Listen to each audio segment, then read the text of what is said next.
जो हुआ उसके बारे में सिट कंस्टिट्यूट करी गई थी जोनल लेवल के ऊपर, और उस सिट ने अपना जो काम किया उसमें मोटी मोटी चीज़ें जो तफ्तीश के दौरान साबित हुई, सामने आई, इस्टेब्लिश हुई, वो मीडिया के साथ शेयर करने के लिए है।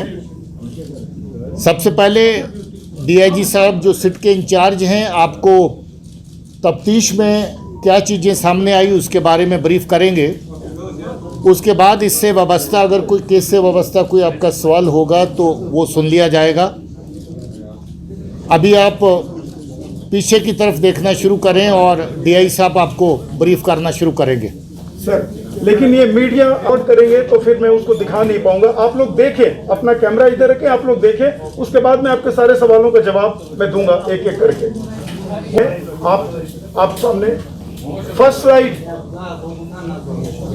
सबसे पहले एज पर द डॉकेट, हमारे पास जो आर्मी की डॉकेट आई, 2RR आर्मी की डॉकेट आई, उसके मुताबिक एक एनकाउंटर 15/11/2021 को हैदरपुरा के उस बिल्डिंग में वहां पे हुआ, और उस एनकाउंटर में सीआरपीएफ की क्यूएटी, हमारी श्रीनगर पुलिस के एसओजी और आर्मी 2RR की पार्टी उसमें शामिल हुई प्रॉपर तरीके से। और इनिशियली उस इन्वेस्टिगेशन को एसडीपीओ सदर ने फ्री एंड फेयर इन्वेस्टिगेशन के लिए वो ऑर्डर की कॉपी आपके रेफरेंस के लिए लाया हूं, आप प्लीज दिखाइए। इस ऑर्डर की कॉपी के तहत एसआईटी बनाई जाती है और एसआईटी इस केस को टेक ओवर करती है। नेक्स्ट, एसआईटी जब इस केस को टेक ओवर करती है, उसके बाद सबसे पहले जो उस समय तक जो हमारे पास जो सीज्ड आइटम्स थे उसको हम लोगों ने लिया। लिंक में दिखाएं वो सीज्ड आइटम्स क्या थे। 2 पिस्टल्स और 4 मैगजीन्स, उसके अलावा बाकी बुलेट्स और तमाम चीजें, ये इनिशियल जो साइट से मिली थी ये हमने सीज किया। नेक्स्ट, साइट की इंस्पेक्शन के लिए मैं खुद अपनी टीम के साथ गया। मैं आपको दिखाना चाहता हूं कुछ वीडियोस जो आपके साइट इंस्पेक्शन हुआ उसको सीन ऑफ क्राइम क्रिएट करने के लिए, सीन ऑफ ऑकरेंस क्रिएट करने के लिए। आप दिखाएं प्लीज, लिंक को दिखाया जाए। साइट इंस्पेक्शन, ये वो बिल्डिंग है क्वेश्चंस में जो आप लोग जाकर देख चुके हैं। ये हैदरपुरा की तरफ जाता है सर्विस रूट, और दूसरी तरफ बेमिना की तरफ जाता है। ये बीच में ये बिल्डिंग है। फर्स्ट फ्लोर पे 5 दुकानें हैं, ग्राउंड फ्लोर पे 5 दुकानें हैं। फर्स्ट फ्लोर पे जहां पे हमारी जो जानकारी थी कि फर्स्ट फ्लोर पे सिक्योरिटी फोर्सेस को जानकारी मिली थी कि एक एफटी और एक लोकल वहां पे लोकल टेररिस्ट उस बिल्डिंग में रहते हैं। ये हाईवे के बैंग ऑन हाईवे है ये बिल्डिंग। दूसरा वीडियो जहां पे बॉडी मिली, फॉरेन टेररिस्ट की बॉडी जिस लोकेशन पे मिली, ये लोकेशन में लाइन ग्राफ उसका बना रहा था। एग्जैक्ट जिसको मैंने इस सर्किल में रखा है वो उसके सर के पास से जो बुलेट पास हुई थी, पीछे से उसकी एंट्री वुंड थी, वो वहां पे गिरी। अभी तक मैं हालांकि 2-3 दिन बाद गया, लेकिन वहां पे ब्लड स्टेन क्लियर थे। नेक्स्ट, ये इनसाइड की बिल्डिंग के हैं जहां पे एंट्री पॉइंट पे 2 बॉडीज मिले थे। आप प्लीज लिंक दिखाएं, आपको देखना जरूरी है कि बॉडी किस तरीके से वहां पे मिली हुई थी। ये 2 बॉडीज हैं। जो गेट के नजदीक बॉडी है वो है लोकल टेररिस्ट आमिर का, और जो सीढ़ियों के पास बॉडी दिख रहा है वो है बिल्डिंग ऑनर अल्ताफ भट्ट साहब का। नेक्स्ट, साइट इंस्पेक्शन के बाद नेक्स्ट वाली स्लाइड पे आप आ जाए। साइट इंस्पेक्शन के बाद उस पूरे बिल्डिंग का लेआउट प्लान बनाया गया। लेआउट प्लान दिखाएं। अगर आप ऐसे देखना चाहें, ये बिल्डिंग की गेट, आप जो मेन बिल्डिंग देख रहे हैं, ग्रीन उसकी एंट्री गेट है, और वो रेड से ह्यूमन बॉडी दिखाया जा रहा है। वो तकरीबन 82-83 फीट वहां से दूर, यानी कि जो एफटी था वो बिल्डिंग से 83 फीट तक उन्होंने कवर, वो उस समय फायरिंग करते हुए और वहां तक निकलने में कामयाब रहा जब सिक्योरिटी फोर्सेस ने उसको रिटेलिएट किया। नेक्स्ट, ये फर्स्ट जो एंट्री ग्राउंड फ्लोर पे ही जो अभी आपने 2 बॉडीज देखी थी, ये बॉडी जहां पे कर्सर है, ये बॉडी अल्ताफ भट्ट की है, और हमारे दूसरी बॉडी लोकल टेररिस्ट जो आमिर मागरे है उसकी बॉडी यहाँ पे दिख रही है। उसके बाद वो जीना है, उस जीने से सीढ़ी से ऊपर की तरफ फर्स्ट फ्लोर पे कोई भी जा सकता है बिल्डिंग में जिसको जाना है। नेक्स्ट, फर्स्ट फ्लोर का लेआउट आपके सामने है। फर्स्ट फ्लोर के लेआउट पे पहले आते ही जब सीढ़ियों से चढ़ने में 2 टॉयलेट आते हैं, टॉयलेट 1 टॉयलेट 2 दिखाया गया है। उससे सटा हुआ एक रूम है, यहाँ पे IT सॉल्यूशंस की एक दुकान है। उसके अलावा जो बगल का रूम है, ये कमरा अल्ताफ भट्ट साहब का कमरा था, जो उस पर बंद रखते थे, उसमें अपने कुछ हार्डवेयर की चीजें अपने उसको लॉक रखते थे। उसके बाद का जो कमरा है, ये कमरा, इस कमरे को उन्होंने डॉक्टर मुदस्सिर गुल को दिया हुआ था, लेकिन इस कमरे में कुछ अभी कंस्ट्रक्शन एक्टिविटी चल रही थी। उन्हीं के किसी पार्टनर ने अपना कोई नया बिजनेस शुरू किया हुआ था। उसके बाद के कमरे में, जिसमें आप देख रहे हैं सोफे लगे हुए, वो डॉक्टर मुदस्सिर गुल का अपना चैम्बर था, जहां पे बैठते थे, उनका ऑफिस था। और उसी चैम्बर में एक छोटा सा चैम्बर और था, जिसमें आमिर रहता था। और इनिशियली जब हम लोगों को फुटेज वगैरह जहां पे मिला है, उसमें ये बिल्डिंग, ये जो आमिर मागरे का कैमरा, आमिर मागरे का जो रूम है, इसी रूम में FT को हमने CCTV फुटेज में देखा। उसके बाद सबसे साइड में एक कैमरा है, ये कॉल सेंटर यहाँ पे पाया गया। फुटेज में क्लियर कॉल सेंटर दिखता है और इसमें 6 सेट जो केबिन्स बने हुए थे, जहां पे हम लोगों ने फिर आगे तफ्तीश उसके बाद शुरू की। नेक्स्ट, इसके बाद जब सीढ़ी से आप ऊपर जाते हैं तो एक एटीक है, एटीक में एक हॉल है, उसकी लंबाई चौड़ाई वगैरह हमने किया हुआ है, शॉर्ट में मैं बताऊं।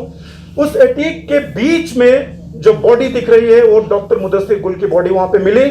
और उस एटीक के दोनों तरफ कुछ एक बड़ा कमरा बना हुआ था, जिसमें बहुत सारे सामान, कपड़े और रहने का उसमें इंतजाम था। बाकी जो 3-4 चैम्बर्स थे, उसमें कुछ पुराने सामान पड़े हुए थे, इवन एटीक में भी पुराने सामान पड़े हुए थे।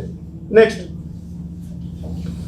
उसके बाद हमने जो लोकेशन से DVR, phone, sims, arms, ammunition सब FSL, कोई न्यू दिल्ली, किसी को चंडीगढ़ और किसी को श्रीनगर भेजा गया उसके फर्दर एनालिसिस के लिए।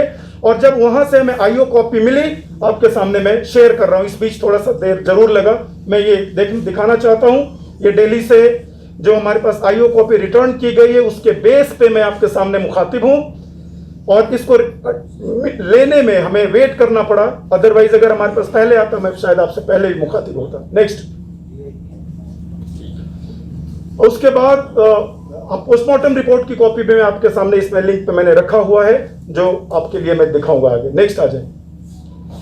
ये तमाम विटनेसेस और एविडेंसेस करने के बाद हम लोग कुछ अहम विटनेसेस को भी ढूंढ पाए, जो उस पूरे वाकये के चश्मदीद गवाह थे।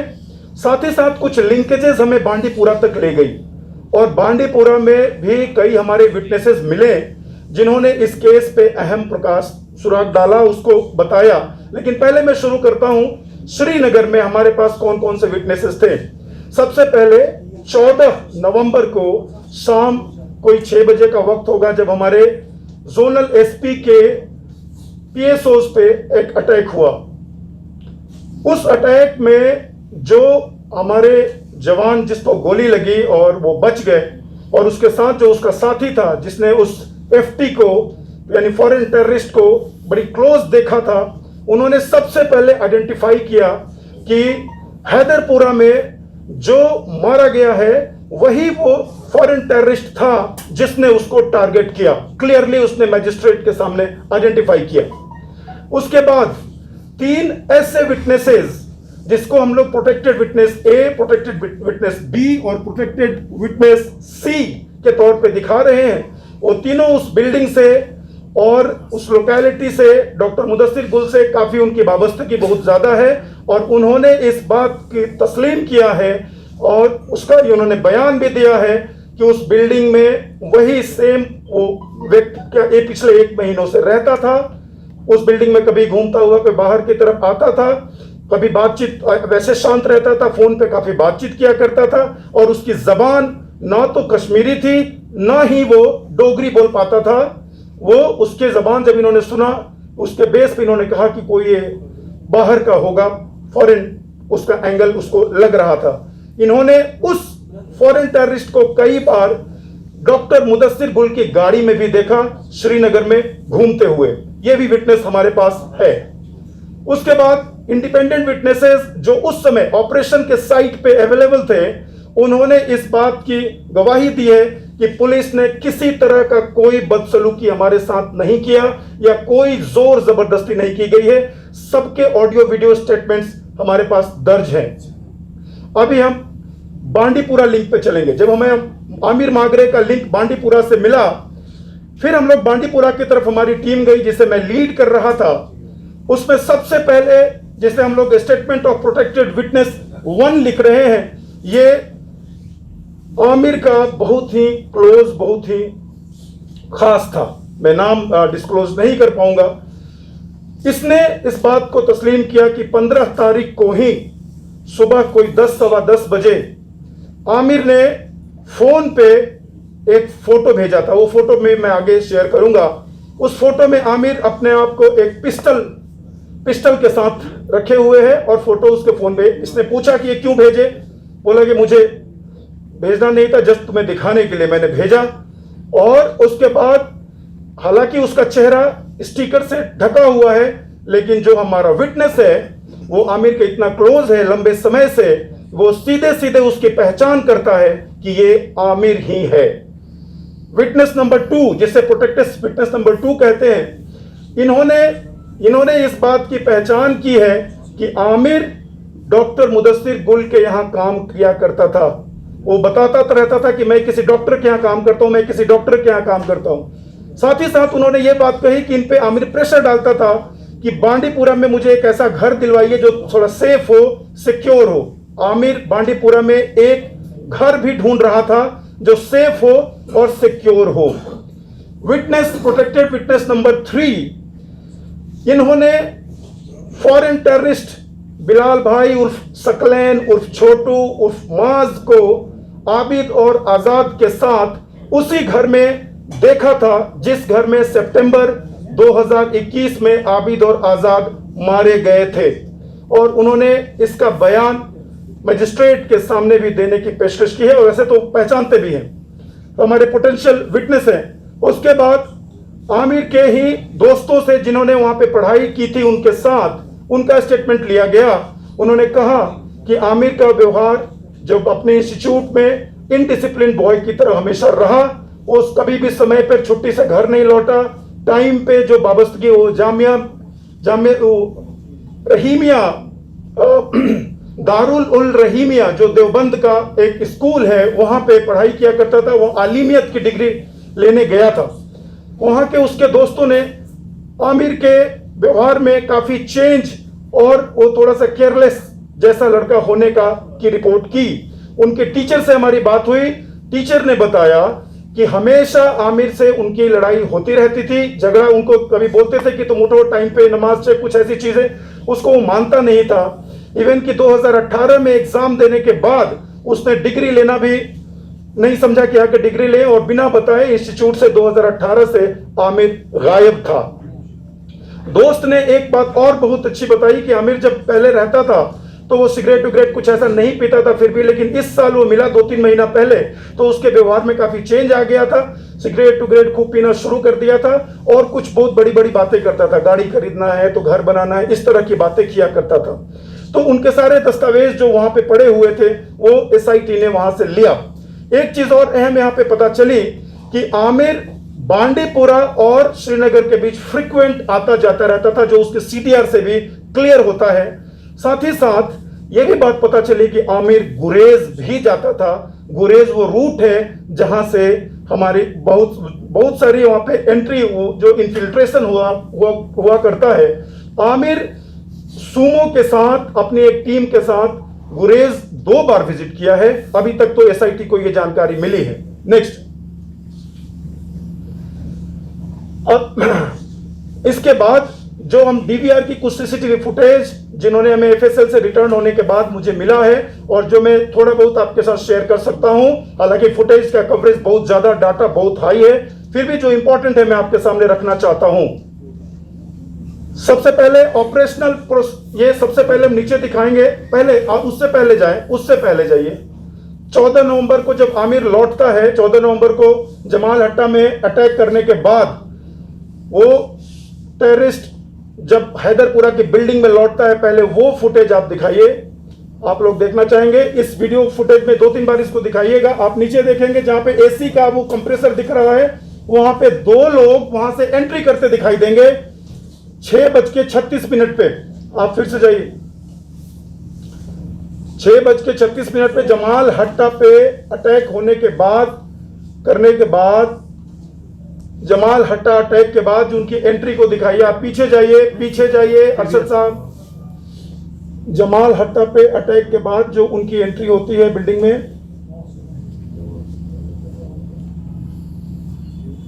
यहां पे आप देखेंगे ये एक वाइट, उसके बगल में एक और आदमी चल रहा है, नीचे ये दोनों एंट्री होती है। नेक्स्ट वीडियो दिखाएं।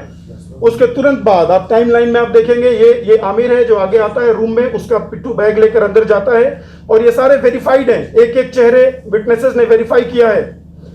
और अभी इस दरवाजे पे आपको दिखेगा उनकी, हमारी एफटी की एंट्री दिखेगी। ये आपकी एंट्री, एफटी फॉरेन टेररिस्ट की एंट्री होती है। सेम ड्रेस जमाल हट्टा में भी इसी ड्रेस में इसको देखा गया था एक सीसीटीवी कैमरा के थ्रू। तो ये बिल्डिंग और ये चैम्बर जो आपके सामने है, ये डॉक्टर मुदस्सिर गुल का चैम्बर है और आमिर उसमें रहता था साइड में, और उसमें 14 की शाम को वो एफटी को खुद लेकर उस चैम्बर में आता है, उसका बेड आगे लगाता है। अब इसी रात को 11:30 बजे वाले फुटेज में आपको दिखाऊंगा। नेक्स्ट, इसी बिल्डिंग में रात को तकरीबन 11:30 बजे आप, ये 23:11 डीवीआर के मुताबिक 23:11 की टाइमिंग है। आप देखेंगे कि एफटी उठता है और कुछ देर के लिए वॉशरूम, मेरे ख्याल से वॉशरूम जा रहा है, लेकिन वॉशरूम से थोड़ी देर के लिए लौटेगा और कमर से कोई चीज निकाल कर रखता है। उसको 2-3 बार दिखाएं आपको पता चलेगा कि कमर से कोई मेटालिक चीज ये।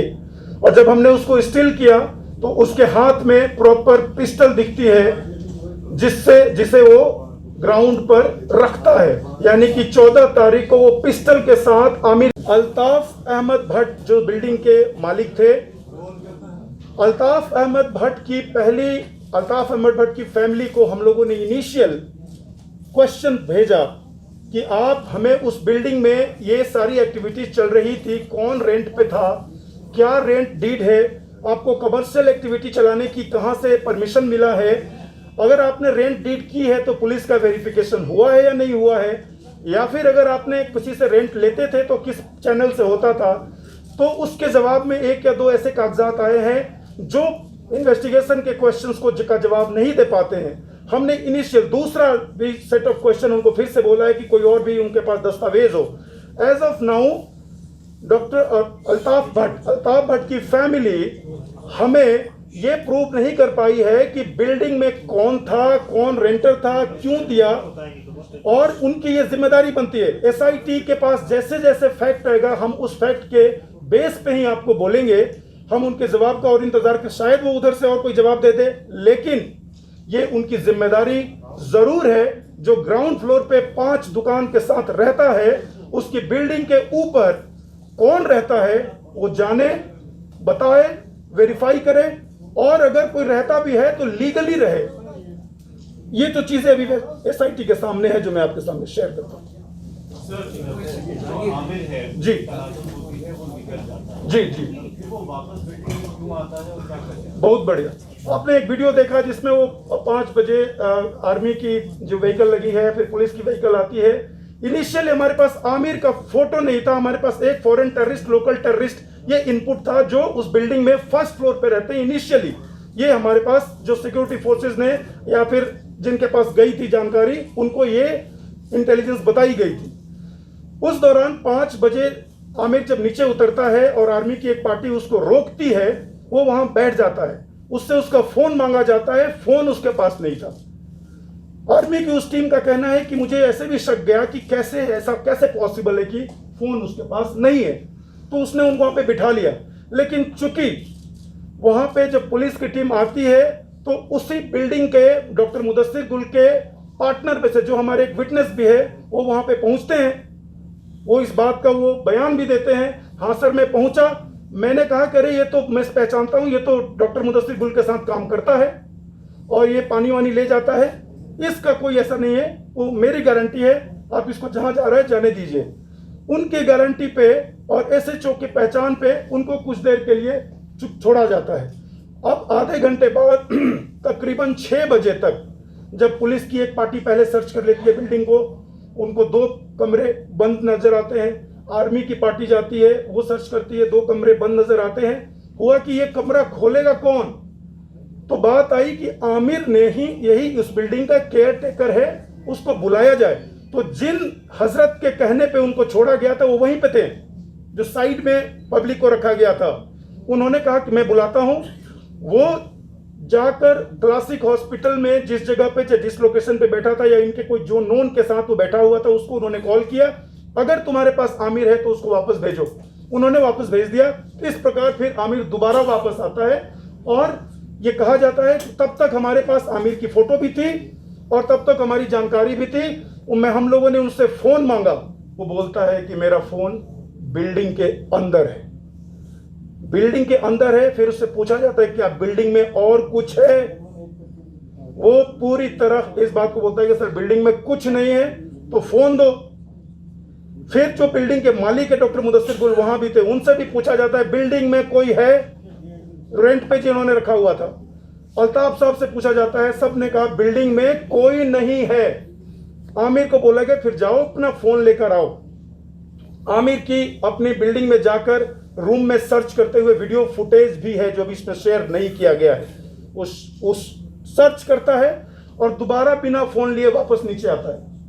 सिक्योरिटी फोर्सेस को बताता है कि हमारा फोन हो सकता है उन 2 कमरों में बंद हो जिन 2 कमरों में ताले लगे हैं। सिक्योरिटी फोर्सेस का कहना है कि इसके इस बयान पे हमने असरटेन किया कि ये किन के कमरे हैं। एक आईटी सॉल्यूशन का कमरा आता है, आईटी सॉल्यूशन करके एक लैपटॉप बनाने वाली कंपनी है, और एक बिल्डिंग ऑनर का कमरा है, उसमें अल्ताफ भट्ट साहब का कमरा है। तो सबसे पहले आईटी सॉल्यूशन वाले कहा जाता है कि तुम्हें इस बिल्डिंग में कहीं कोई सस्पिशियस कुछ ऐसा दिखता है? वो बोलता है कि नहीं। तो एज पर प्रोटोकॉल ये हमेशा जहां भी ऑपरेशन होता है, ये सिक्योरिटी फोर्सेस अगर बिल्डिंग में कोई भी सस्पिशियस एलिमेंट है, घर का पर्सन उसको डिक्लेयर करता है कि हाँ सर अंदर बिल्डिंग में सस्पिशियस एलिमेंट है। अगर नहीं डिक्लेयर करता है उसको दिखाना है। तो आईटी सॉल्यूशन ने पहले ऑफर किया कि सर मैं खोल के दिखा देता हूं। पहला बिल्डिंग में आईटी सॉल्यूशन वाला जाता है, अपना रूम खोलता है, दिखाता है, वापस आता है।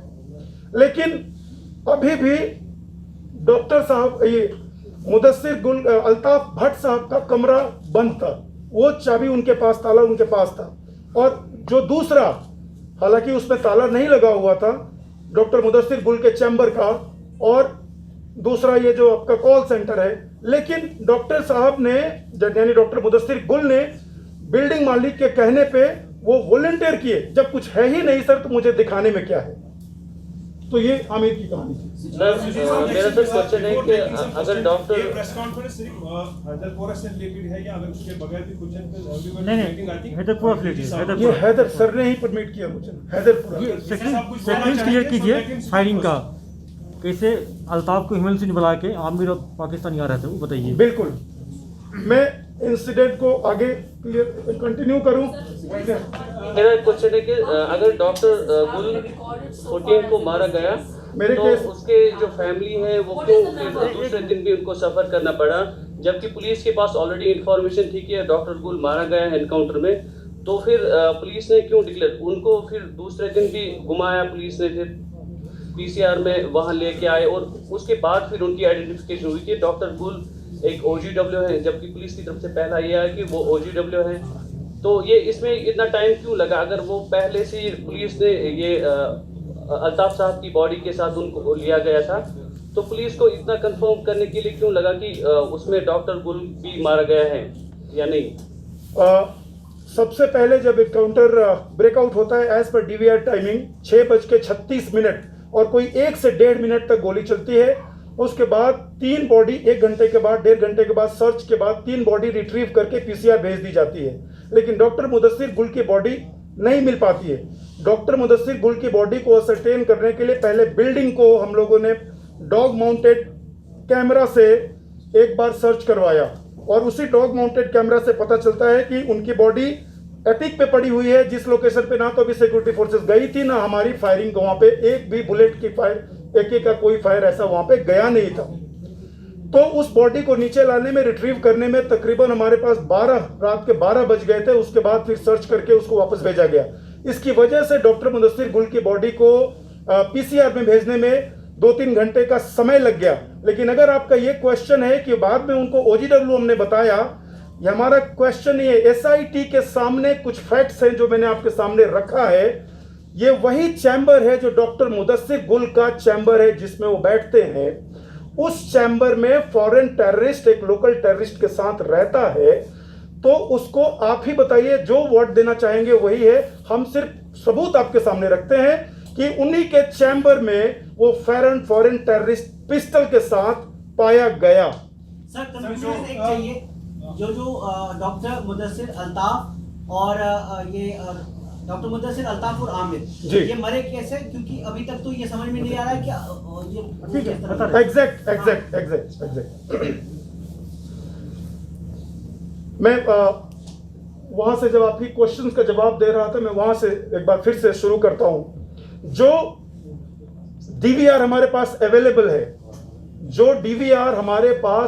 है, सीसीटीवी फुटेज, उस फुटेज और मौके पे जो चश्मदीद और सिक्योरिटी फोर्सेस के जो बयान है, उसके बेस पे सबसे पहले 6 बजे के आसपास आमिर को भेजा गया कि भाई अपने रूम से अपना फोन लेकर वापस आ जाओ। ये पूछकर कि कोई है तो पहले बताओ। उसने बिल्कुल ही प्लीडेड इनोसेंस, कोई नहीं है, अगर है भी तो मुझे पता नहीं है, और सर इस बिल्डिंग में मैंने तो अभी तक मैं रहता हूं, मैंने किसी को देखा नहीं। जबकि उसको पता था, क्योंकि वो तो चलाता था और ऐसे अहम सुराग सबूत मिले हैं उन दोनों के साथ होने का, उसके बावजूद उसने झूठ बोला।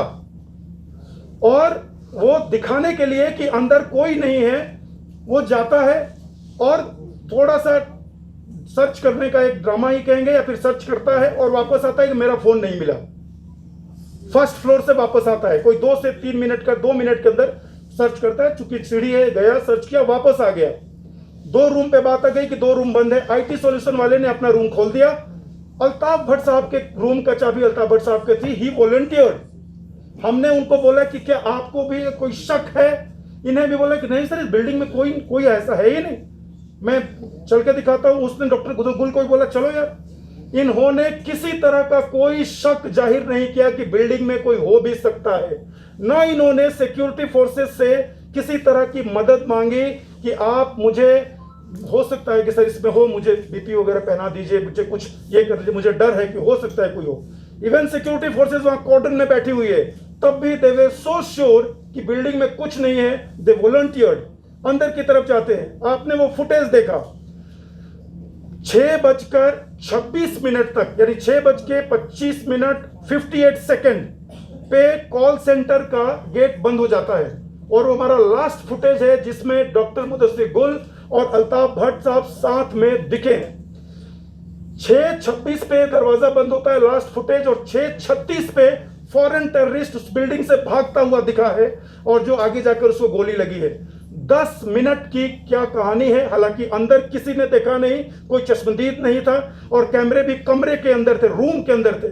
लेकिन जो कहानी अभी हालात से और जो हमने वहां पे जाकर वहां पे सर्वे करके देखा, वो आपके सामने ऐसे बनता है। आपने देखा कि मुदस्सिर गुल साहब का जो चश्मा है वो हाइड आउट के टेबल पे पड़ा हुआ था। इट मींस दरवाजा बंद होने के बाद डॉक्टर मुदस्सिर गुल, जिनको पता था कि इस बिल्डिंग में कोई है, वो उस हाइड आउट तक पहुंचते हैं, चश्मा खोलते हैं, वहां बैठते हैं। वहां पे एक पर्सन पहले से था, क्योंकि हाफ ईटन फूड वहां पे रखा हुआ था। उनके बीच क्या तशद्दुद होती है, क्या बातचीत होती है, जब ऐसा लगता है कि उन दोनों के बीच कुछ तकरार हुई और फॉरेन टेररिस्ट को यह बाहर से आदेश आया कि इसी ने शायद ये ऑपरेशन करवाया हो। इस शक के बिना पे उसने सबसे पहले डॉक्टर मुदस्सिर गुल को अटैक में मारा।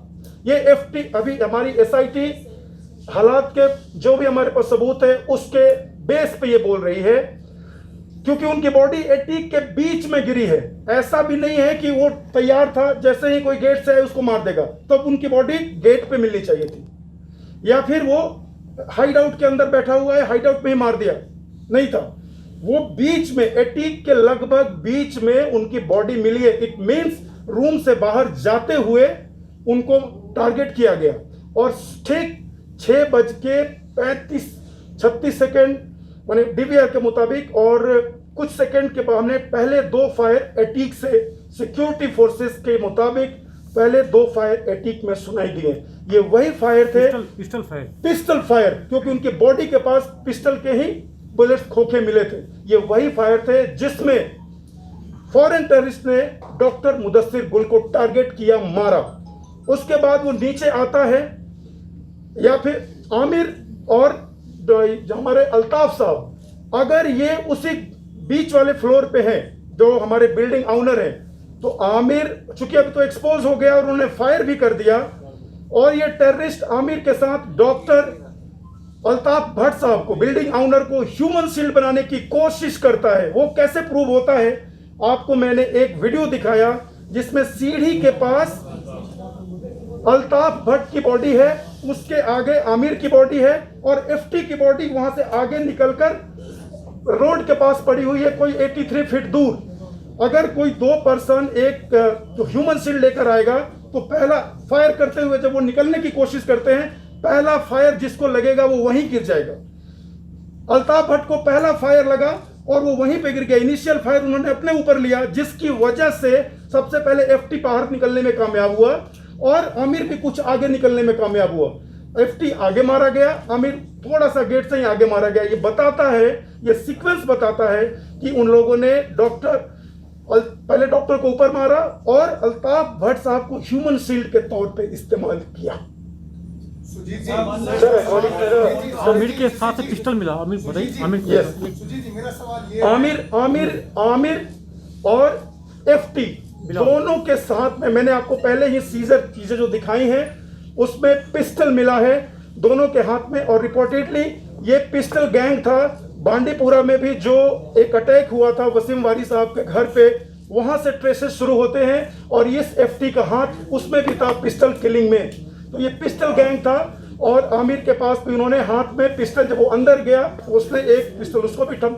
ये हम लोग एसआईटी अभी तक ये इमेजिन कर पा रही है। प्लीज आपका ये मानना है कि जो अल्ताफ और बाकी जो लोग आमिर और मुदस्सिर जो है वो मिलिटेंट की गोली से मारे?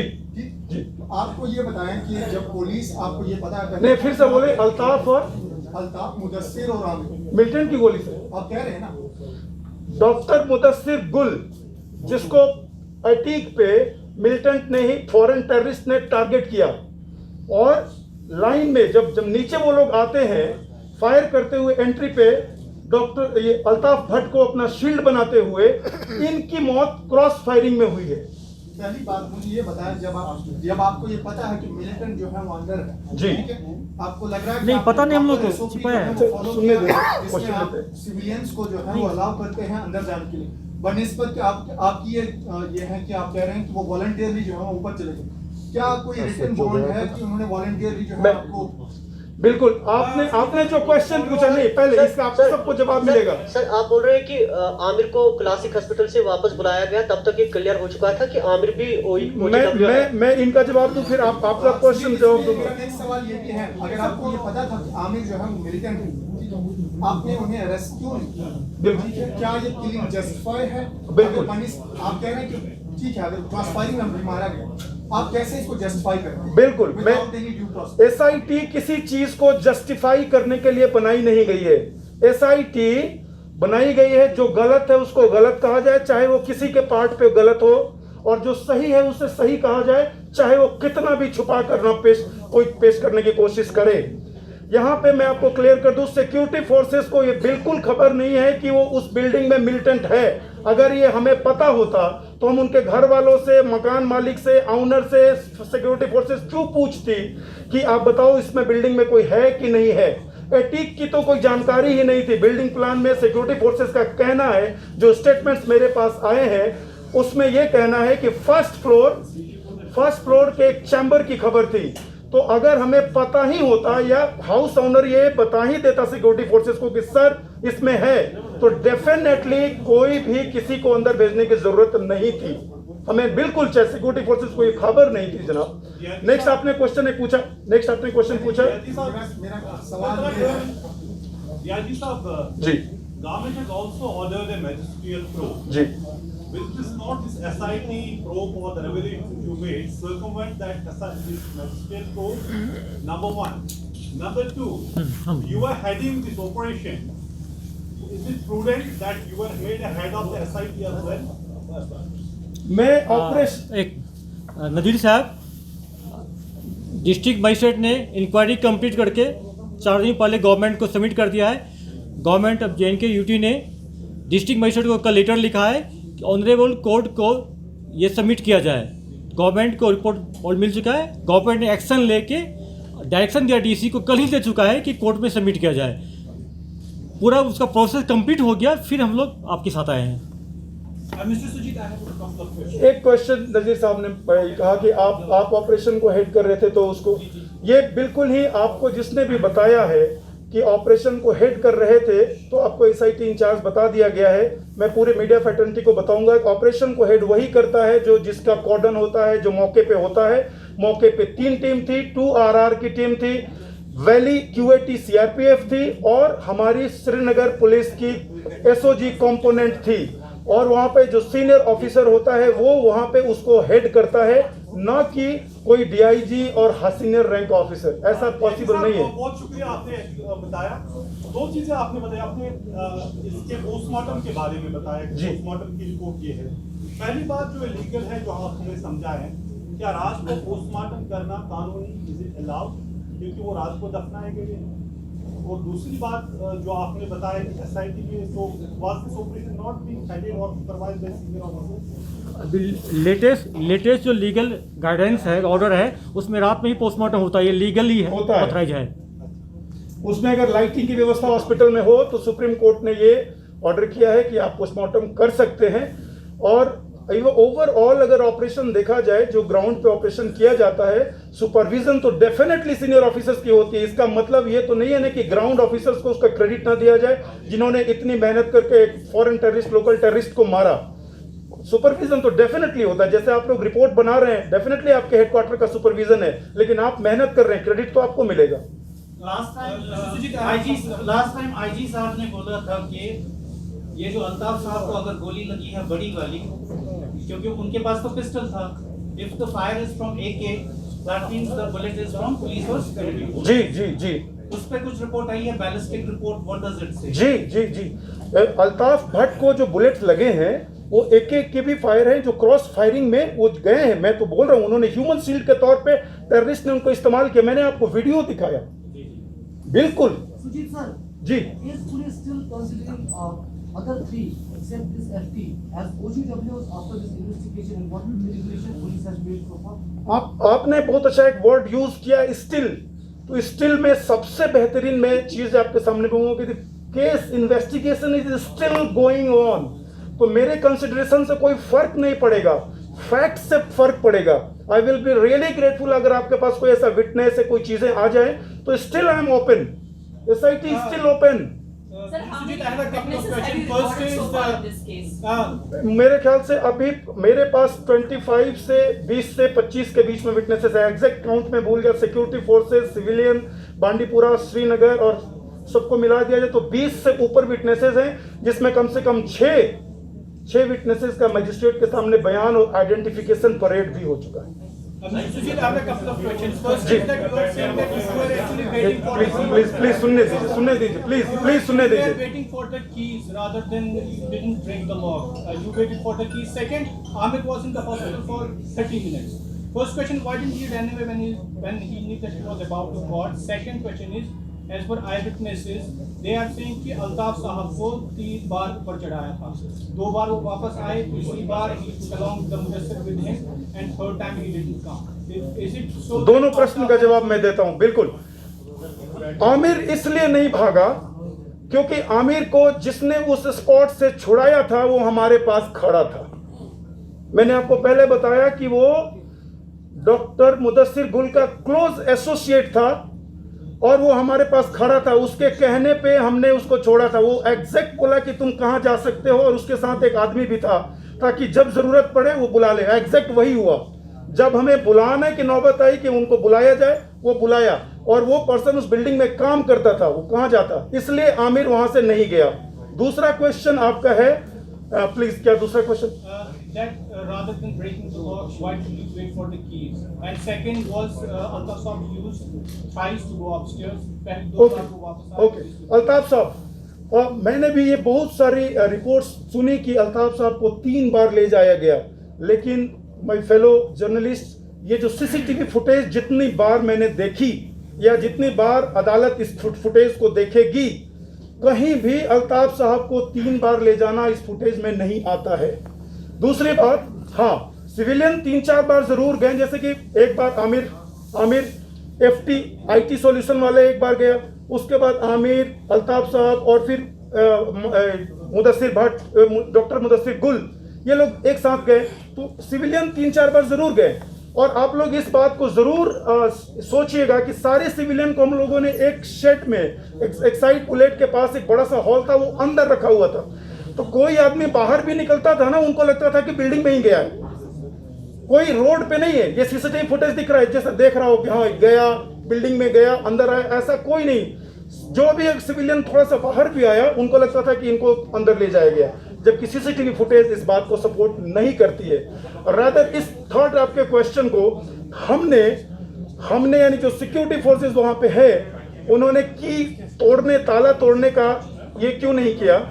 क्योंकि वहां पे ऑनर ने खुद वॉलेंटियर किया कि मेरे पास चाबी है, मैं खोल के दिखा दूंगा, कोई शक ही नहीं है, तो क्यों ताला तोड़े?